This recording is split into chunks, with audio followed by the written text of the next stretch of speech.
こんばんちは。ちゃんです。テティです。In this lesson, we are gonna learn these kanjis that have shu in common. Here we go! The first kanji is shu. Let's learn how to memorize this kanji.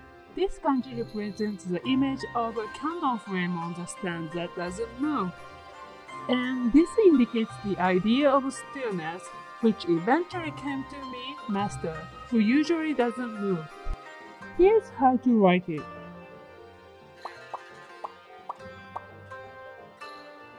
This kanji is shu. The definition of this kanji is Lord, Master, main thing, etc. Onyomi is shu. Kunyomi are omo, nushi. An example word is 主人公。この物語の主人公は森に住む魔法使いです。Next kanji is 住む。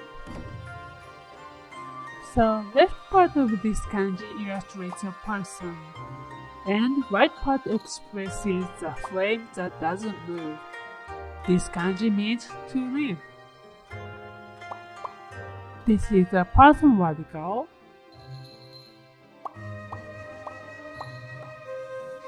And this is kanji shu. This kanji is sumu. The definition of this kanji is to live, to inhabit. Onyomi is ju. Kunyomi is sumu, sumau. An example word is 住所。住所を教えてくれる？ The last kanji is chu. Left part of this kanji illustrates border, and right part expresses the flame that doesn't move. This kanji means to pour. This is water radical. And this is kanji shu. This kanji is chu. The definition of this kanji is to pour, pay attention, etc. Onyomi is chu. Kunyomi is sosogu.